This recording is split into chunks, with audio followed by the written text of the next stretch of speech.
Bakit niyo ako ginaganito? Tanong ko, habang ang mga damit ko ay isa-isang inihahagis ng aking manugang palabas ng pinto ng sarili kong pamamahay. Ang anak kong si Marco, nakatayo lang sa likod niya, walang ginagawa, walang kibo. Para bang isa akong estranghero, isang basura na kailangan ng itapon. Ang sakit, para akong sinampal ng paulit-ulit sa harap ng maraming tao. Ang bawat damit na lumapag sa sahig ay tila isang patak ng aking dignidad na nawawala. Pero hindi ako kumibo, hindi ako nakipagtalo. Sa gitna ng kanilang mga sigaw at pangmamaliit, nanatili akong tahimik. May isang bagay silang hindi alam.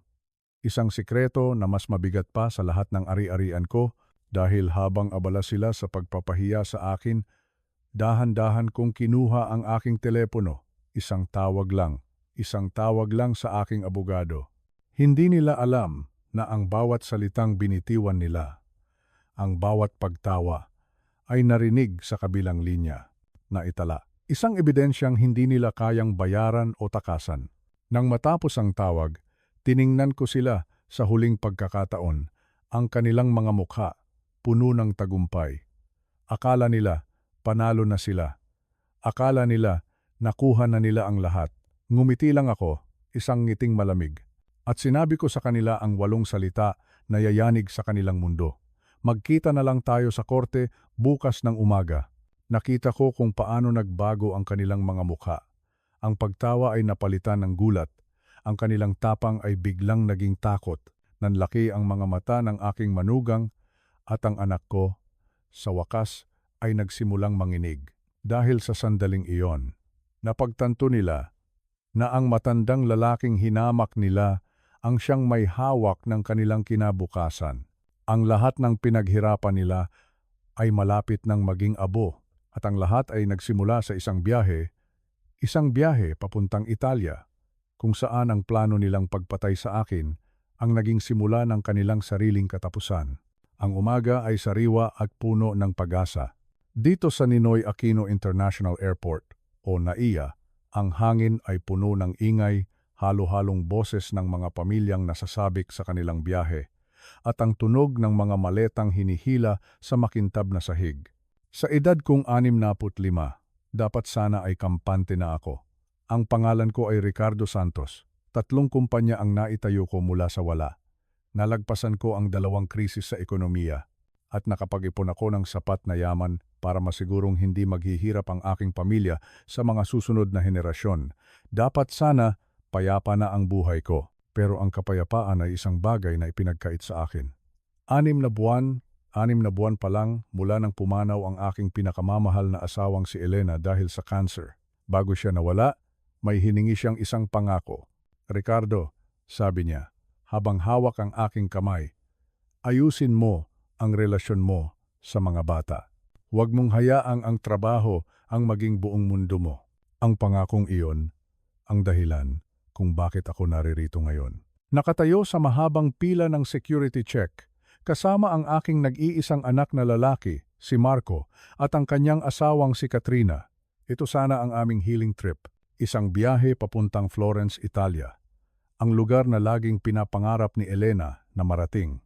Si Marco, sa edad na 30, nakuha niya ang maamong mata ng kanyang ina pero hindi niya nakuha ang talas ng pakiramdam nito. At si Katrina, siya ang lahat ng ikinababahala ni Elena. Maganda, kaakit-akit, at tila may sobrang interes sa aming mga ari-arian. Naaalala ko pa ang sinabi ni Elena noon, Ricardo, mag-ingat ka sa babaeng yan. Ang tingin niya sa mga papeles ng pera natin, parang nag-iimbentaryo. May binabalak yan. Ngunit binaliwala ko lang iyon. Sabi ko, paranoid lang siya. Isang pagkakamaling halos ikamatay ko. Dad, sigurado po ba kayo rito? Tanong ni Marco, habang inaayos ang kanyang bag. Ang boses niya, puno ng pag-aalala kuno. 2 linggo sa Italia, matagal po kayong mawawala sa opisina. Pinilit kong ngumiti. Matagal ng pangarap ng mama niyo na makita ang Florence, oras na para tuparin ko yon para sa kanya. Biglang kumapit si Katrina sa aking braso. Ang kanyang mga kuko ay perpektong barnisado. Ang kanyang ngiti ay perpektong sinanay. Binabantayan po tayo ni Mama, Dad. Itong biyahe na ito po ang kailangan nating lahat. Ang mga salitang iyon ay babalik at babalik sa aking isipan na parang lason. Inabot ko ang aking passport at boarding pass sa ahente ng imigrasyon. Isang routine na ginawa ko na ng daan-daang beses. Ngunit sa pagkakataong ito, may nag-iba. Ang ahenteng tumitingin sa aking mga dokumento ay hindi isang ordinaryong staff. May suot siyang badge ng NBI na bahagyang natatakpan ng kanyang uniforme. Biglang nagbago ang kanyang ekspresyon. Ang kanyang mga mata ay tumitig sa akin, isang titig na puno ng panganib. Isang titig na nagsasabing may mali. Napatigil ang mundo ko. Ang ingay ng airport ay biglang humina. Ang lahat ng tao sa paligid ko ay tila naging malabong anino. Ginoong Santos, bumulong siya. Sapat lang para marinig ko. Ang kanyang boses ay mahinahon pero may bigat. Sumunod ka sa akin. At anuman ang mangyari, magpanggap kang inaaresto kita. Manahimik ka lang. Ang buhay mo ay nakasalalay dito. Hindi ako makapagsalita. Ano? Inaaresto? Bakit? Huwag kang lilingon. Huwag kang gagawa ng kahit anong kilos na kahina-hinala, dagdag pa niya. Magtiwala ka sa akin. Sa likuran ko, narinig ko ang nag-aalalang boses ni Marco. Dad, anong nangyayari? Ang ahente ng NBI ay lumabas mula sa kanyang pwesto. Dahan-dahan niyang hinawakan ang siko ko. Ang pagkakahawak niya ay mahigpit, pero hindi masakit. Isang pagkakahawak na nagsasabing, sumunod ka. Paharap sa aking anak, sinabi niya sa malakas na boses. Sir, kailangan po kayong sumama sa amin para sa karagdagang screening. Routine procedure lang po. Ang aking mga binti ay parang naging bato. Ang aking utak ay tumatakbo ng mabilis, sinusubukang intindihin ang lahat. Sa 30 taon ko sa negosyo, natuto akong umasa sa aking instincts. Ang aking pakiramdam para sa panganib, para sa panloloko at sa mga sandaling ito. Ang aking instincts ay sumisigaw, may problema po ba, officer? Ang boses ni Katrina ay sumunod. Perpekto ang tono ng isang nag-aalalang manugang. Wala pong dapat ipag-alala, ma'am. Maghintay na lang po kayo sa boarding area. Ibabalik din po namin si Mr. Santos agad. Habang kami ay naglalakad palayo, sumulyap ako sa kanila. Nakatayo sila roon, mukhang balisa. Ang perpektong larawan ng isang pamilyang nag-aalala para sa kanilang ama. Kung hindi ko narinig ang babala ng ahente, maniniwala ako. Maniniwala ako na ang kanilang pag-aalala ay totoo. Pero alam ko na ngayon na ang lahat ng iyon ay isang palabas lamang. Isang napakagaling na pag-arte mula sa 2 taong nagbabalak na kunin hindi lang ang aking pera, kundi pati na rin ang aking buhay. Ang bawat hakbang palayo sa aking anak at manugang ay parang 1 kilometrong paglalakbay. Ang pasilyong aming tinatahak ay malamig at tahimik, malayo sa ingay at gulo ng pangunahing terminal. Ang pagkakahawak sa akin ni Ahente Cruz ay nanatiling mahigpit pero magalang. Sa isip ko, libo-libong tanong ang naguunahan. Ano ang kasalanan ko? May problema ba sa isa sa mga negosyo ko? Mayroon ba akong kaaway na gumawa ng kuwento laban sa akin? Ni minsan, ni sa pinakamal wildest kong panaginip, ay hindi sumagi sa isip ko ang tunay na dahilan. Pumasok kami sa isang maliit na pinto na walang anumang marka. Sa loob, isang kwartong simple lang ang laman. Isang metal na lamesa, 2 upuan at isang computer monitor na nakakabit sa pader. Walang bintana. Ang pakiramdam ay tila ako ay nasa isang kahon, malayo sa lahat ng aking kakilala. Pinaupo ako ni Ahente Cruz at siya naman ay umupo sa harap ng monitor. Ang kanyang mukha ay seryoso at sa kanyang mga mata, nakita ko ang isang bagay na hindi ko inaasahan, awa. Ginoong Santos, sabi niya sa mahinahong boses, alam kong mahirap itong paniwalaan at mas mahirap itong panoorin, pero kailangan ninyong makita ang katotohanan. Hindi ako sumagot. Tumango lang ako habang ang puso ko ay nagsimulang kumabog ng malakas. Anong katotohanan ang sinasabi niya? In-adjust niya ang mouse at isang video ang lumabas sa screen. Isang pamilyar na eksena. Ito ang check-in counter ng airport. Kuha kanina lang. At nandoon kami. Ako, si Marco at si Katrina. Mukha kaming isang masayang pamilya. Isang amang nag-aabot ng regalo sa kanyang mga anak sa pamamagitan ng isang mamahaling biyahe. Pansinin ninyo po ang mga kamay ng anak ninyo, sabi ni Ahente Cruz. Itinuon ko ang aking mga mata sa screen. Nakita ko si Marco na nakatayo sa tabi ni Katrina habang ako ay abala sa pakikipag-usap sa staff ng airline. Pagkatapos, sa isang mabilis ngunit kalkuladong kilos, nakita ko siyang kumuha ng isang maliit na bote, isang vial, mula sa handbag ni Katrina. Napakaliit nito, halos hindi mapansin. Pero sa high-definition na camera ng airport, malinaw na malinaw ang lahat. At doon, nakita ko ang isang bagay na sumira sa aking kaluluwa. Ang aking bote ng tubig, na panandalian kong iniwan sa aming cart. Kinuha ito ni Marco. Lumingon siya sa paligid, tila tinitiyak na walang nakatingin. At pagkatapos, dahan-dahan niyang binuksan ang takip ng aking bote at ibinuhos ang laman ng maliit na vial sa loob. Ang lahat ng ito ay nangyari sa loob lamang ng ilang segundo. Napakabilis, napaka-epektibo, napakasama. Diyos ko, ang tanging salitang lumabas sa aking bibig, isang bulong, isang dasal, isang sumpa. Pinost ni Ahente Cruz ang video sa eksaktong sandali kung saan isinasara ni Marco ang bote na tila walang nangyari. Ang aking mundo ay gumuho. Ang anak ko, ang sarili kong dugo at laman, ang batang tinuruan kong magbisikleta, ang binatang sinamahan ko sa kanyang pagtatapos ay kalmado at walang emosyong naglagay ng lason sa aking inumin.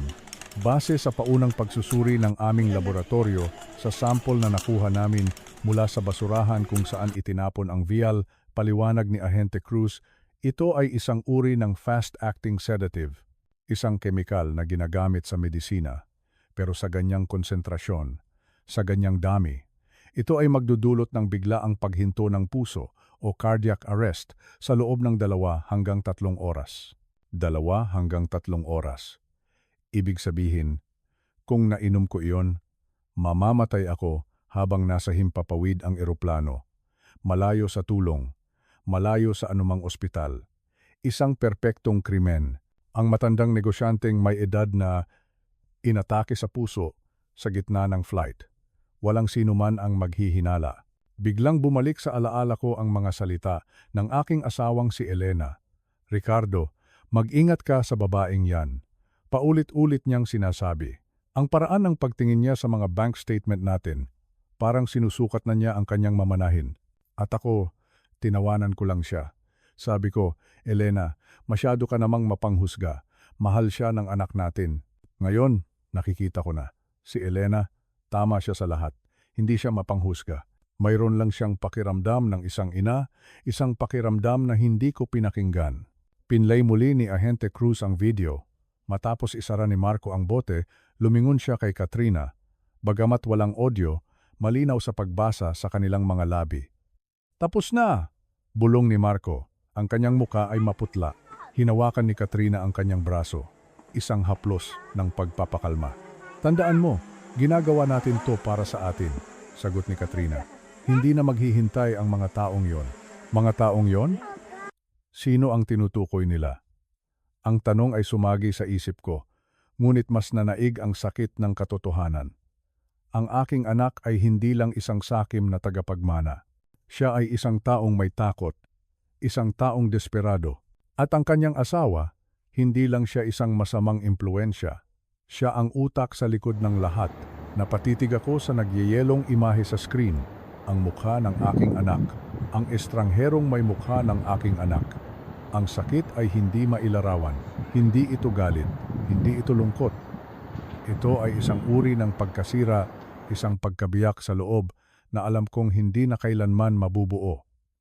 Ang pundasyon ng aking buhay, ang pagmamahal ko sa aking pamilya ay gumuho sa isang iglap. At sa malamig at tahimik na kwartong iyon sa NAIA, sa unang pagkakataon sa aking buhay, naramdaman kong tunay na mag-isa ako sa mundo. Ang katahimikan sa loob ng kwarto ay nakakabingi. Ang tanging maririnig ay ang mahinang ugong ng computer at ang malakas na pintig ng aking puso. Naramdaman ko ang pag-akyat ng galit sa aking dibdib. Isang uri ng galit na hindi ko pa naramdaman kailanman. Galit sa aking anak. Galit sa aking manugang. At higit sa lahat, galit sa aking sarili. Galit dahil naging bulag ako. Ikulong niyo sila, sabi ko. Ang boses ko ay nanginginig, ngunit puno ng determinasyon. Hulihin niyo sila ngayon din. May ebidensya na kayo. Ano pa ang hinihintay ninyo? Gusto ko silang makitang nakaposas. Gusto kong makita ang takot sa kanilang mga mata kapag nalaman nilang nabigo ang kanilang masamang plano. Huminga ng malalim si Ahente Cruz. Tiningnan niya ako ng may pag-unawa. Ginoong Santos, naiintindihan ko po ang galit ninyo. At sa totoo lang, sapat na ang video na ito para sampahan sila ng kasong attempted murder. Mayroon tayong matibay na kaso. Kung gayon, gawin ninyo, giit ko. Pero, pagpapatuloy niya, kailangan din nating isipin ang posibleng mangyari sa korte. Ang mga taong tulad nila, mayaman, maimpluwensya, kukuha sila ng pinakamagagaling na abogado sa bansa.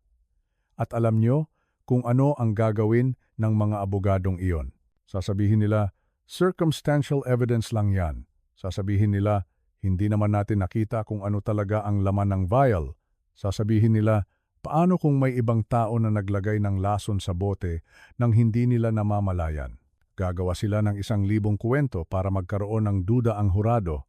At sa korte, ang duda ay sapat na para makalaya ang isang may kasalanan. Ang kanyang mga salita ay parang isang pitsel ng malamig na tubig na ibinuhos sa aking nag-aapoy na galit.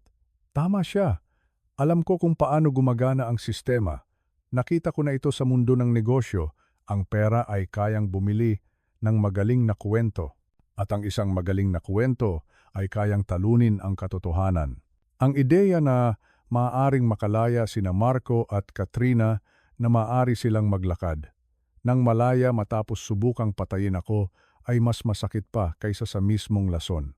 Kaya ano ang alternatibo? Tanong ko. Ang aking boses ay halos pabulong na lang. Ano ang gagawin natin para masigurong hindi sila makakatakas? Sumandal si Ahente Cruz sa kanyang upuan. Tinitigan niya ako ng diretso sa mata. Mayroon tayong isang opsyon, isang mapanganib na opsyon. Pero kung magtatagumpay ito, makakakuha tayo ng ebidensyang hindi kayang pabulaanan ng sinumang abogado sa mundo. Hinintay ko siyang magpatuloy. Ituloy ninyo ang biyahe, sabi niya. Ang mga salitang iyon ay tila sumabog sa loob ng kwarto. Ituloy ang biyahe? Sumama sa 2 taong gustong pumatay sa akin? Sa isang banyagang bansa? Nababaliw ka na ba? Hindi ko napigilang sabihin. Gusto mo akong maging pain? Paano kung magtagumpay sila sa susunod na pagkakataon? Hindi sila magtatagumpay, tiniyak niya. Mula sa sandaling ito, Ginoong Santos, hindi ka na mag-iisa. Magkakaroon tayo ng mga ahente na nakabantay sa inyo 24 oras. May isang undercover agent na kasama ninyo mismo sa flight. Pagdating ninyo sa Florence, mayroon na tayong team doon na nakikipag-ugnayan sa Italian police. Bawat galaw nila, bawat salita nila, mamomonitor natin. Ang plano ay simple ngunit nakakatakot. Hahayaan naming isipin ni Marco at Katrina na nabigo ang kanilang unang plano. Hahayaan naming maniwala sila na ligtas pa rin sila. At sa kanilang desperasyon, dahil sa mga taong naghihintay sa kanila, tiyak na susubok silang muli. At sa pagkakataong iyon, kapag sinubukan nila ulit, doon namin sila huhulihin. Sa akto, walang duda, walang lusot. Ang isip ko ay naguluhan. Panganib laban sa katarungan. Ang kaligtasan ko laban sa kasiguraduhan na pagbabayaran nila ang kanilang kasalanan.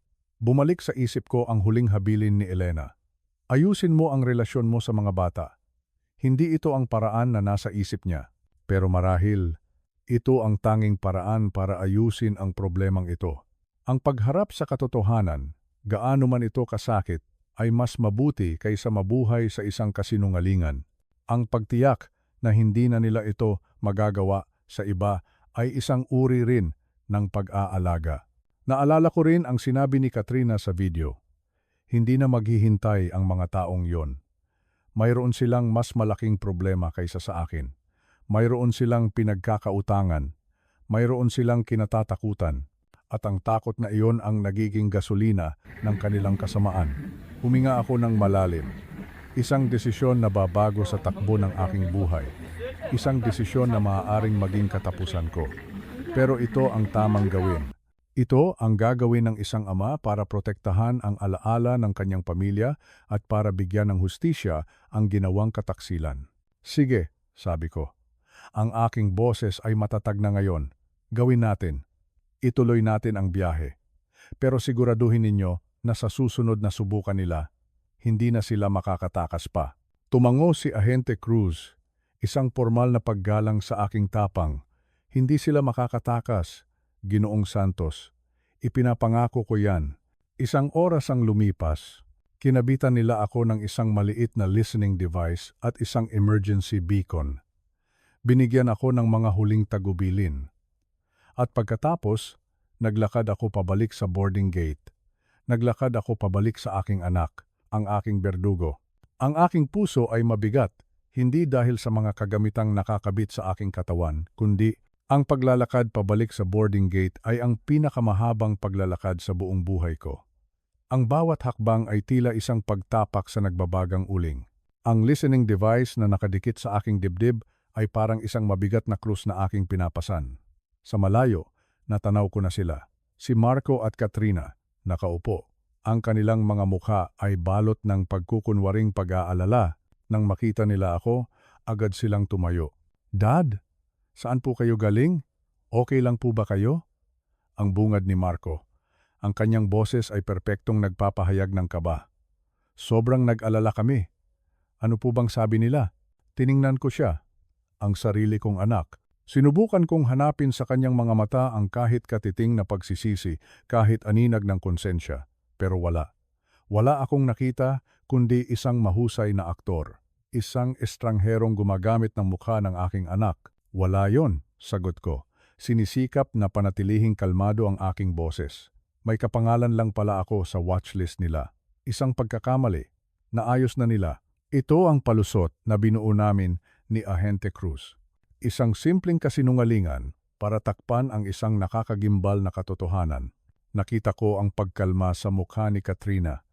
Isang mabilis na pagbabago mula sa pag-aalala tungo sa ginhawa. Ngumiti siya, isang ngiting matamis ngunit puno ng lason. "Hay, salamat naman po kung ganon. Akala namin kung ano na. Tara na po, Dad. Malapit na tayong tawagin para sumakay." Sumakay kami sa eroplano. Ang aming mga upuan ay nasa first class. Maluwag, komportable. Isang perpektong lugar para sa isang pamilyang nagbabakasyon. Isang perpektong lugar din para sa isang krimen. Ako ang pinaupo nila sa tabi ng bintana. Si Marco sa gitna at si Katrina sa aisle. Isang perpektong pagkakaayos para mabantayan nila ako. Habang naghahanda ang eroplano para sa paglipad, naramdaman ko ang pag-vibrate ng aking telepono. Isang text message. Galing sa isang numerong hindi rehistrado. "Nasa likuran mo ako. 3 hilera. Agent Diaz." Lumingon ako ng bahagya at nakita ko ang isang babaeng abala sa pagbabasa ng libro. Siya ang aking anghel na bantay sa himpapawid. Ang kaalamang iyon ay nagbigay sa akin ng kaunting lakas ng loob. Nang kami ay nasa himpapawid na, dumating ang flight attendant para mag-alok ng inumin. Bago pa ako makapagsalita, inunahan na ako ni Marco. "Tubig na lang po para sa papa ko," sabi niya nang mabilis. Napanood ko siya mula sa gilid ng aking mga mata. Nakita ko ang pananabik. Hinihintay niyang hilingin ko ang boteng may lason na maingat niyang inilagay sa bulsa ng upuan sa harap ko. "Salamat anak," sabi ko, "pero parang gusto ko ng kape." Isang itim na kape.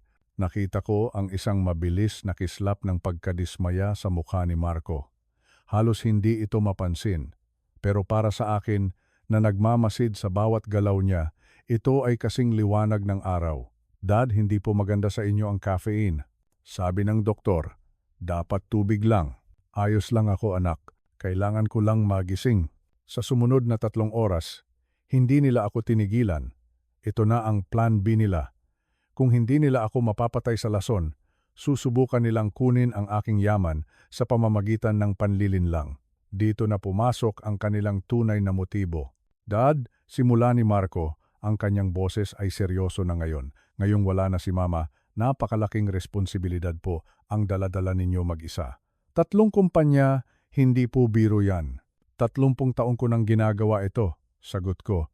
Hindi inaalis ang tingin sa bintana. Pero hindi na po ninyo kailangang gawin yan mag-isa, sabat ni Katrina. Ang kanyang boses ay malambing na parang seda.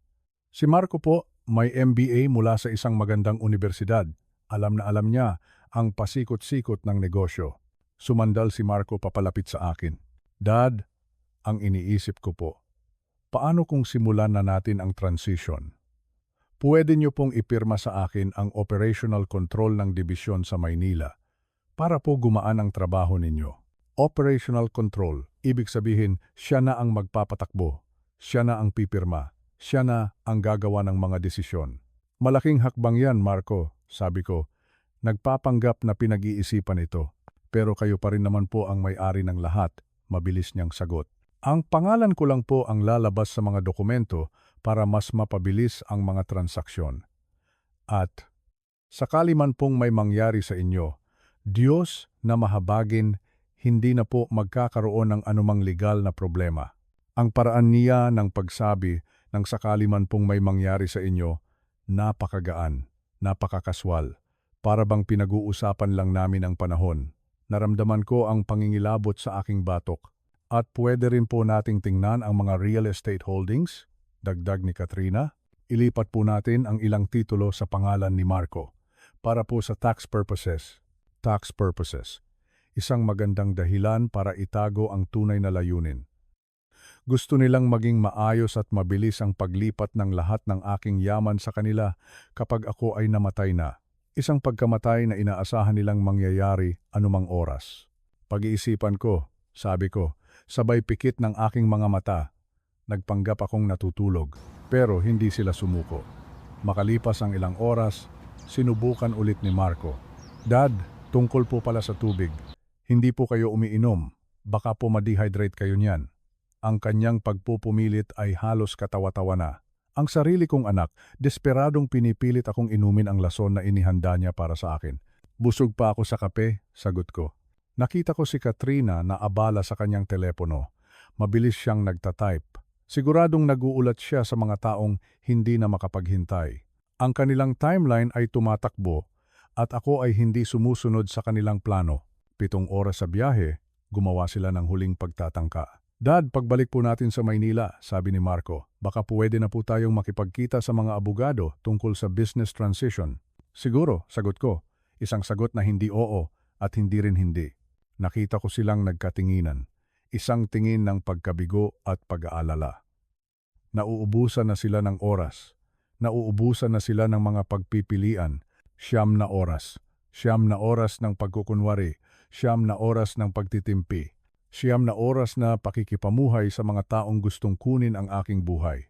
Nang sa wakas ay lumapag ang eroplano sa Florence, naramdaman ko ang isang halo ng ginhawa at takot. Ginhawa dahil nakaligtas ako sa paglipad na ito. At takot dahil alam kong dito, sa magandang lupaing ito ng Italia, ang tunay na pagsubok ay magsisimula pa lamang. Ang kanilang desperasyon ay tiyak na mas titindi. At ang kanilang susunod na plano ay siguradong mas magiging mapanganib. Ang Florence ay isang obra maestra. Habang ang aming taxi ay paikot-ikot sa mga makikitid na kalye, natanaw ko ang mga terakota na bubong na kumikinang sa ilalim ng araw at ang ilog Arno na dumadaloy na parang isang pilak na laso sa gitna ng lungsod. Sa ibang pagkakataon, siguradong mabibighani ako sa ganda nito. Ngunit ngayon, ang bawat magandang tanawin ay tila isang telon para sa isang madilim na dula. Ang aking isip ay hindi abala sa sining o kasaysayan, kundi sa pagkalkula ng aking tsansang mabuhay. Sina Marco at Katrina ay parang mga tunay na turista. Nakadikit ang kanilang mga mukha sa bintana ng taxi, puno ng pagkamangha. Tingnan niyo po, Dad, sabi ni Marco, itinuturo ang sikat na tulay ng Ponte Vecchio. Siguradong magugustuhan ito ni Mama. Ang bawat pagbanggit niya kay Elena ay parang isang patalim na tumutusok sa aking puso.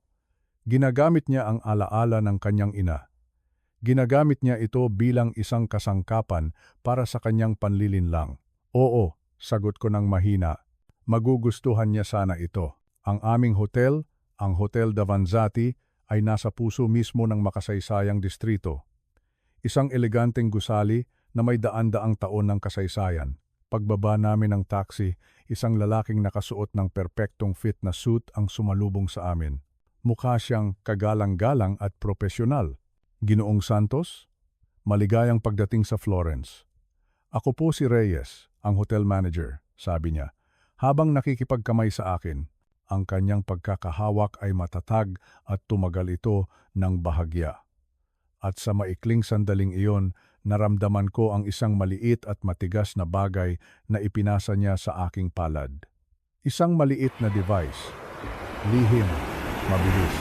Kung mayroon po kayong anumang kailangan, sabi niya, na may diin sa bawat salita, direkta po kayong tumawag sa akin.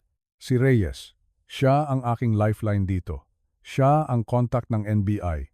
Ang aming suite ay malawak at may tanawin ng ilog. Pagkapasok pa lang, agad na inilabas ni Marco ang mga brochure at mapa. Dapat nating puntahan ang Uffizi Gallery bukas, sabi niya, puno ng sigla. Pagkatapos, ang akademya para makita ang David ni Michelangelo. Perpekto ang kanyang pag-arte, ang isang anak na sabik na pasayahin ang kanyang ama sa isang espesyal na biyahe. Ginugol namin ang hapon sa paglalakad sa sentro ng Florence. Ang Piazza della Signoria ay puno ng mga turista. Bumili si Katrina ng isang mamahaling silk scarf. Si Marco naman ay abala sa pagkuha ng mga litrato gamit ang kanyang telepono. Bawat kuha, sinisigurado niyang kasama ako.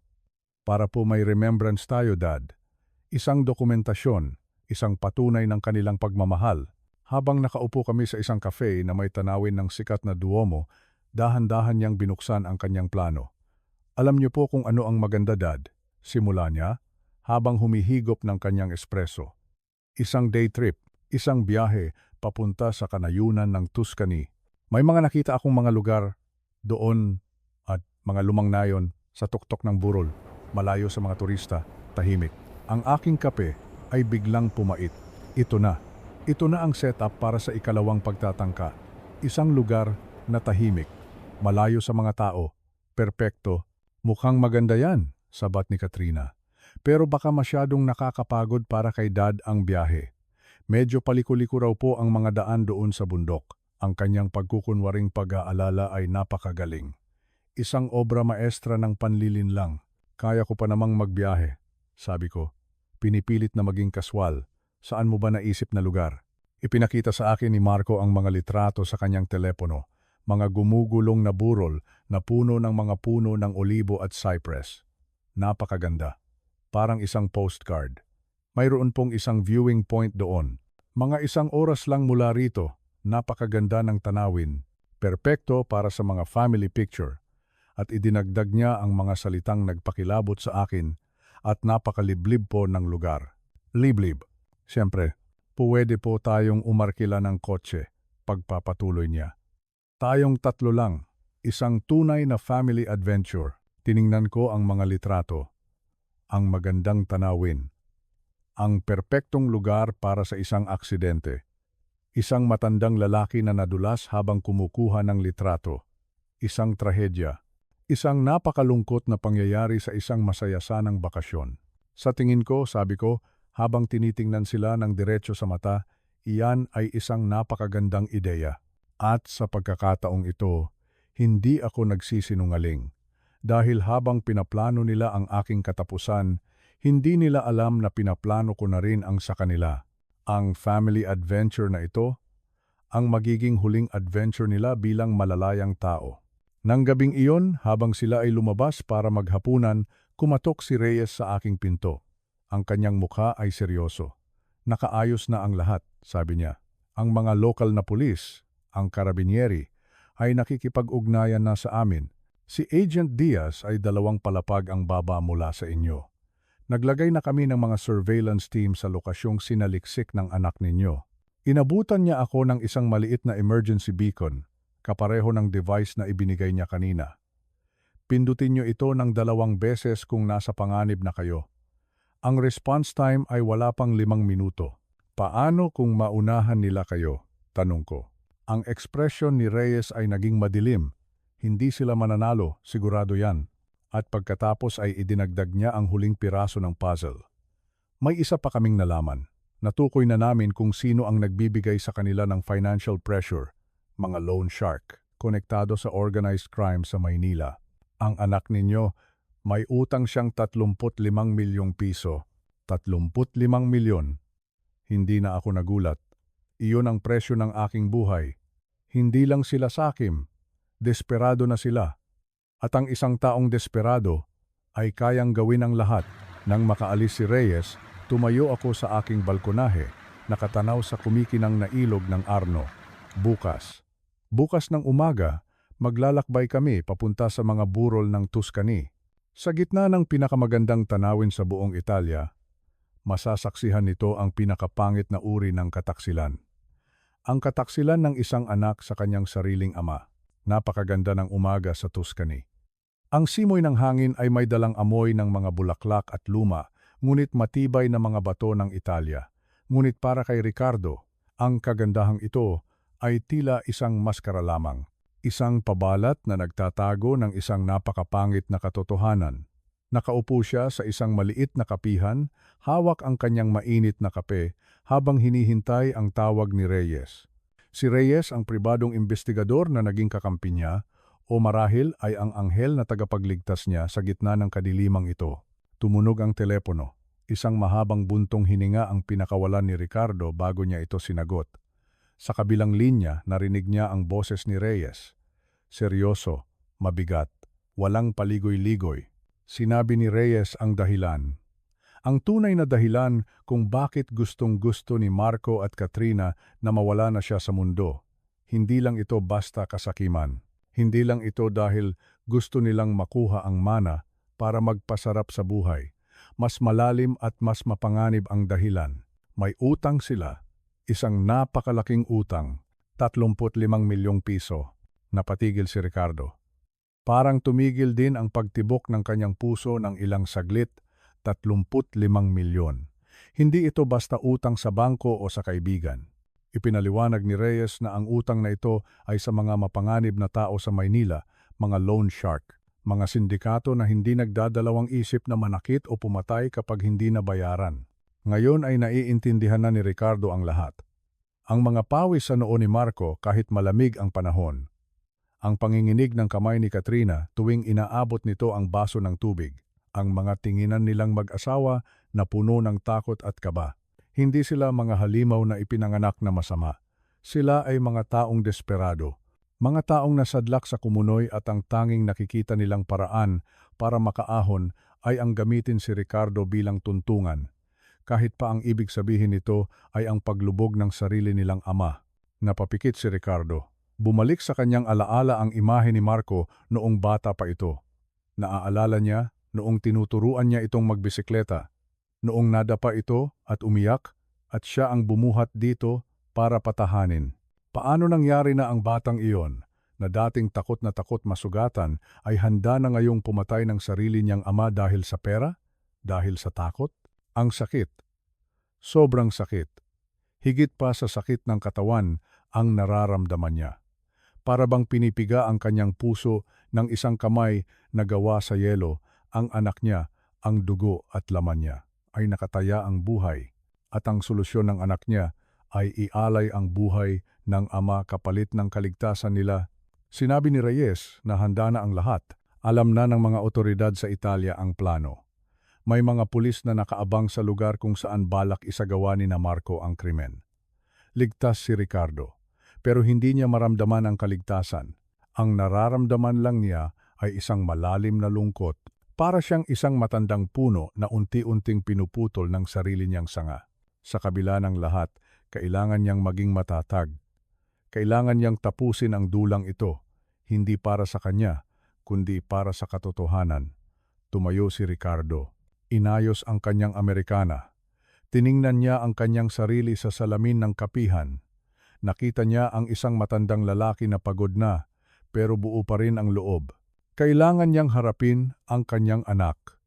Kailangan niyang harapin ang kamatayan na inihanda para sa kanya upang makita niya kung hanggang saan kayang sikmurain ni Marco ang kasalanan. Ito na ang huling yugto ng pagsubok. Kung itutuloy ni Marco ang plano, wala nang atrasan. Ang bitag ay hindi para kay Ricardo. Ang bitag ay para kina Marco at Katrina. At sila mismo ang gumawa nito para sa kanilang sarili. Ang biyahe papunta sa burol ay tahimik. Nakakabingi ang katahimikan sa loob ng sasakyan. Si Marco ang nagmamaneho, habang si Katrina ay nasa tabi nito, hindi makatingin sa rearview mirror kung saan nakaupo si Ricardo.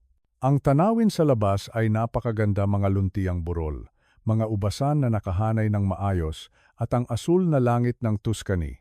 Pero sa loob ng sasakyan, ang hangin ay masikip at puno ng lason. Napansin ni Ricardo ang higpit ng hawak ni Marco sa manibela. Namumuti ang mga knuckles nito. Halatang halata ang tensyon. Paminsan-minsan, sumusulyap si Marco sa kanya sa salamin, pero agad ding nag-iiwas ng tingin kapag nagtatama ang kanilang mga mata. Si Ricardo naman ay nanatiling kalmado. O hindi, nagpapanggap na kalmado. Sa loob-loob niya, nagdarasal siya. Nagdarasal siya na sana sa huling sandali ay magbago ang isip ng kanyang anak. Dumating sila sa destinasyon, isang liblib na lugar na may nakamamanghang tanawin. Nasa gilid ito ng isang mataas na bangin. Sa ibaba, makikita ang matutulis na bato at ang malakas na hampas ng dagat sa di kalayuan, o marahil ay isang malalim na lambak na walang sasalo. Ito ang lugar na pinili ni Marco. Maganda, tahimik, walang tao. Perpekto para sa isang aksidente. Bumaba sila ng sasakyan. Ang hangin ay malamig at humahampas sa kanilang mga mukha. "Dito tay, maganda ang view dito," ang sabi ni Marco. Garalgal ang boses nito, parang may bikig sa lalamunan. Lumapit si Ricardo sa gilid. Sinadya niyang tumayo malapit sa bangin. Gusto niyang bigyan ng pagkakataon ang anak niya. Gusto niyang makita kung gagawin ba talaga nito. "Oo nga anak, napakaganda," sagot ni Ricardo habang nakatalikod sa kanila. Naramdaman niya ang mga hakbang sa likuran niya. Dahan-dahan, mabibigat. "Tay, picture tayo," sabi ni Katrina. Ang boses niya ay matinis at pilit. Humarap si Ricardo. Nakita niya si Katrina na hawak ang kamera, pero ang mga mata nito ay hindi nakatingin sa lens. Nakatingin ito kay Marco. At si Marco, nakatayo si Marco sa likuran ni Ricardo, namumutla, pawisan kahit mahangin. Ang mga mata ng kanyang anak ay puno ng takot at lito. "Sige, diyan ka lang tay," utos ni Marco. Lumapit ito ng kaunti. Kaunti pa. Ito na ang sandali. Naramdaman ni Ricardo ang tensyon sa hangin. Hinihintay niya ang tulak.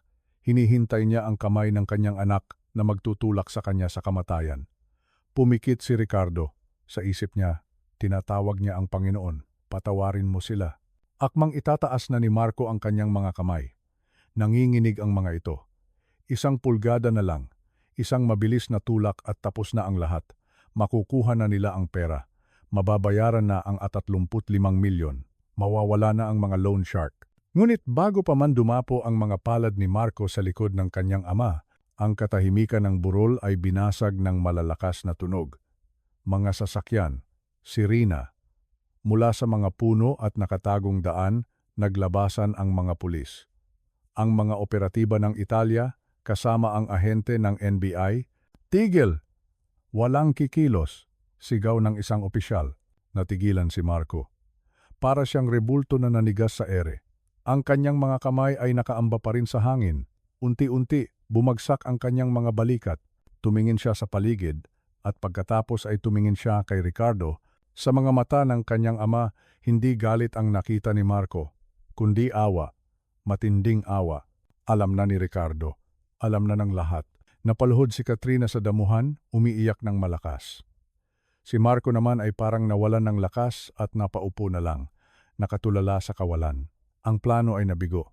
Ang bitag na inihanda nila para sa kanilang ama ay sumarana sa kanila.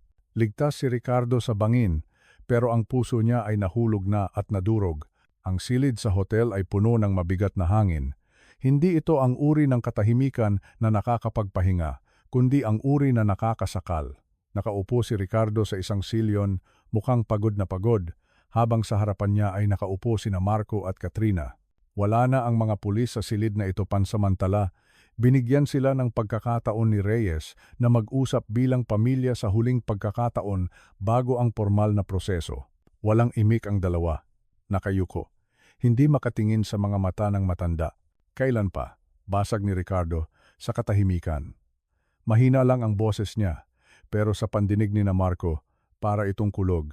Tay, simula ni Marco, pero nabulol siya. Kailan pa ninyo binalak na patayin ako? Ulit ni Ricardo, mas mariin ngayon. Doon na bumigay si Katrina. Humagulgol siya. Wala na kaming choice, Tay. Papatayin nila kami. Papatayin nila kami. Sigaw niya sa pagitan ng mga hikbi. Tumingin si Ricardo kay Marco. Totoo ba? Dahil sa utang? Tumango si Marco. Ang mga luhang kanina pa pinipigil ay tumulo na. At doon, ibinuhos nila ang lahat. Ang kwento ng kanilang pagkakamali. Nagsimula ito sa maliit na sugal.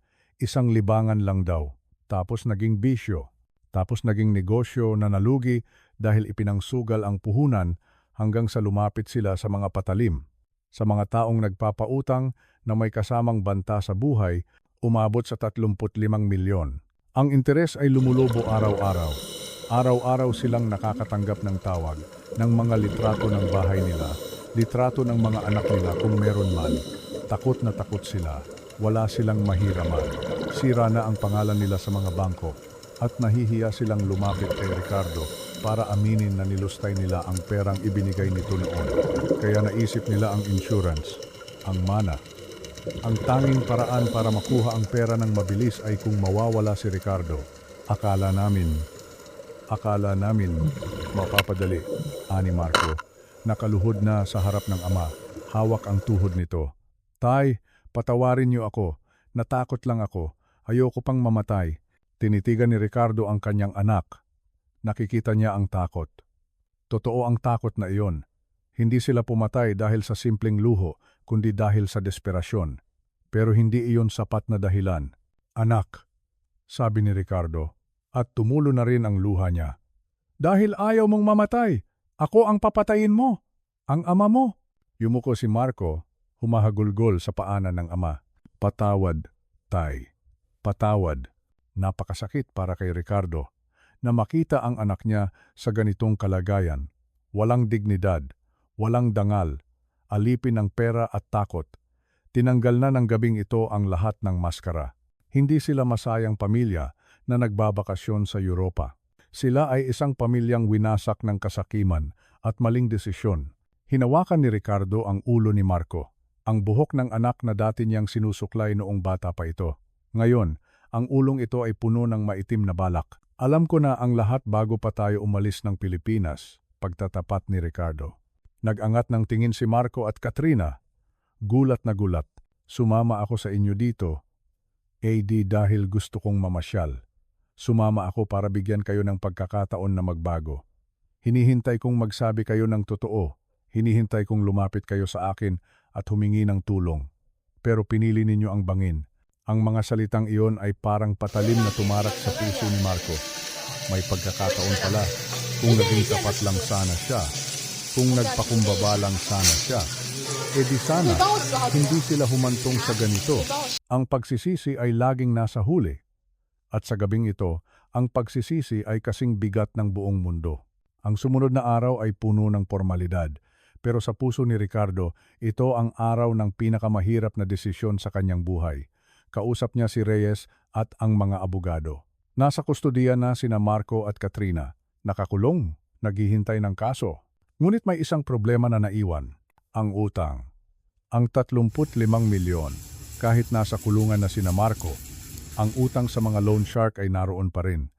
At kilala ni Ricardo ang takbo ng utak ng mga sindikato. Kapag hindi nagbayad ang may utang, ang pamilya ang sisingilin. Kahit nakakulong ang anak niya, pwede pa rin silang ipapatay sa loob o kaya ay gumawa ng gulo na damay pati ang pangalan ng pamilya. Tumingin si Ricardo sa kanyang passbook. Sa kanyang mga ari-arian, ito ang perang inipon niya sa loob ng mahabang panahon. Dugo at pawis niya ito. Ito sana ang gagamitin niya para sa kanyang mapayapang pagre-retiro. Napapikit siya. Naalala niya ang mukha ng Diyos sa kanyang mga dasal. Ang Diyos ay makatarungan, pero ang Diyos ay maawain din. Kinuha ni Ricardo ang telepono. Tinawagan niya ang kanyang bangkero. Ilipat mo ang pondo, utos niya. Bayaran ang lahat ng utang ni Marco. Lahat, hanggang sa huling sentimo. Nagulat ang nasa kabilang linya. Pero, Sir Ricardo, napakalaking halaga niyan.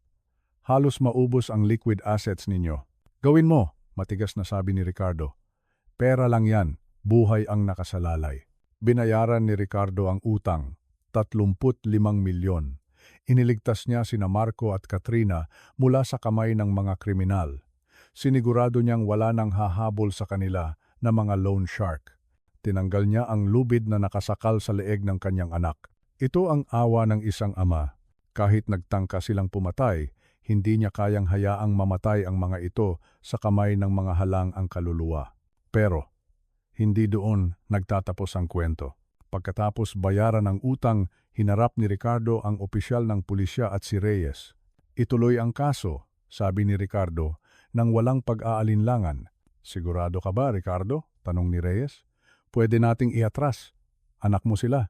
Umiling si Ricardo. Ang kanyang mga mata ay malungkot pero buo ang loob. Dahil anak ko sila, kailangan ko silang turuan. Kung pinalaya ko sila ngayon matapos kong bayaran ang utang nila, hindi sila matututo. Iisipin nilang kaya nilang takasan ang lahat ng kasalanan nila, iisipin nilang laging may sasalo sa kanila. Huminga ng malalim si Ricardo. Binayaran ko ang utang nila para iligtas ang kanilang katawan. Pero ipapakulong ko sila para iligtas ang kanilang kaluluwa. Ito ang katarungan. Pinuntahan niya ang anak sa selda sa huling pagkakataon bago siya umuwi ng Pilipinas. Nakahawak si Marco sa rehas, umiiyak, nagpapasalamat na bayad na ang utang. Salamat, Tay. Salamat. Pangako, magbabago na ako. Iuwi mo na kami. Pagmamakaawa ni Marco. Tinitigan siya ni Ricardo. Bayad na ang utang mo sa tao, Marco. Pero ang utang mo sa batas at sa Diyos, kailangan mo pang pagbayaran. Diyan ka muna. Harapin mo ang bunga ng ginawa mo. Tumalikod si Ricardo at naglakad palayo. Rinig na rinig niya ang tawag ng kanyang anak. Tay! Tay! Huwag mo kaming iwan. Masakit. Parang hinihiwa ang puso niya sa bawat hakbang. Gusto niyang bumalik at yakapin ang anak. Gusto niyang sabihin na okay na ang lahat. Pero alam niyang hindi iyon ang tamang gawin. Ang pagmamahal ay hindi laging pagbibigay ng gusto. Minsan, ang pinakadakilang anyo ng pagmamahal ay ang pagtutuwid sa mali kahit gaano pa ito kasakit. Lumabas si Ricardo sa presinto. Ang araw sa Tuscany ay palubog na. Kulay kahel at lila ang langit.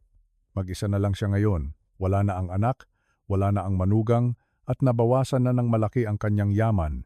Pero sa paglanghap niya ng hangin, naramdaman niya ang isang uri ng kapayapaan. Nagawa niya ang dapat gawin. Naging ama siya hanggang sa huli. At ngayon, ipinapasa na niya sa Diyos ang natitirang bahagi ng kwento ng kanyang anak. Naglakad siya patungo sa abot-tanaw, isang matandang lalaki na sugatan ang puso pero malinis ang konsensya.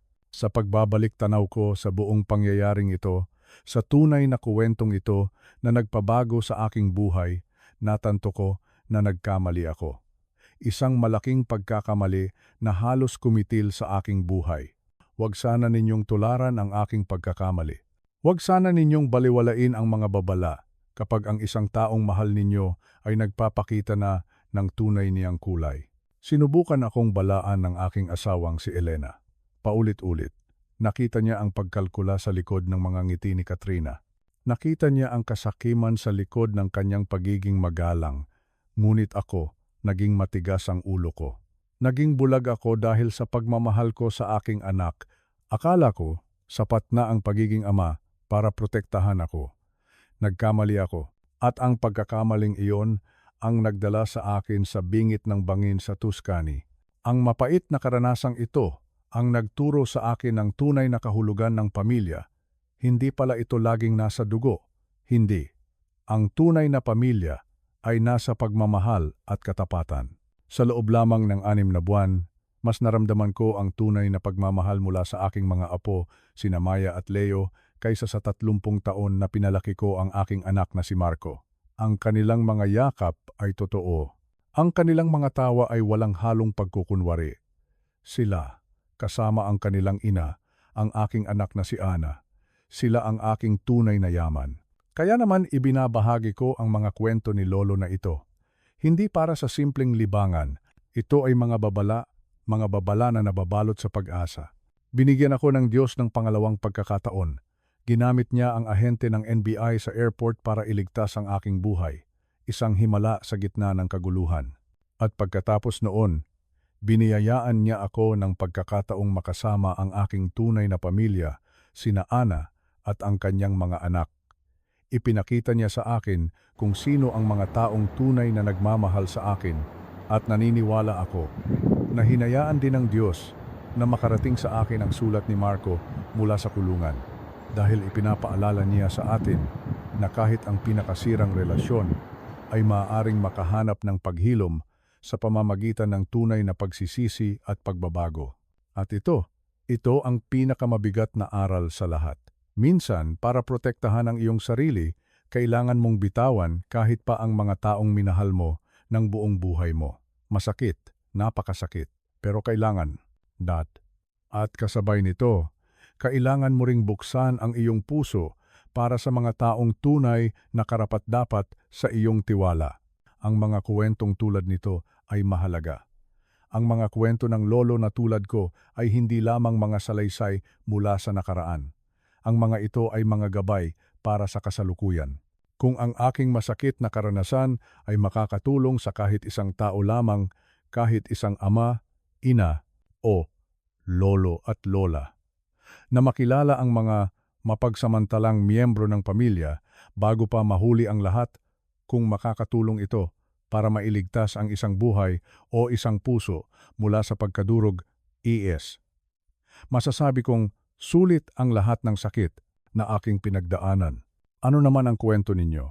Naranasan na ba ninyong mamili sa pagitan ng katapatan sa pamilya at sa pagprotekta sa inyong sarili? Nais kong marinig ang inyong mga saloobin. Ibahagi ninyo sa comment sa ibaba. At huwag ninyong kalimutang mag-subscribe para sa mas marami pang mga kwento ng tunay na buhay na may dalang aral at kabuluhan.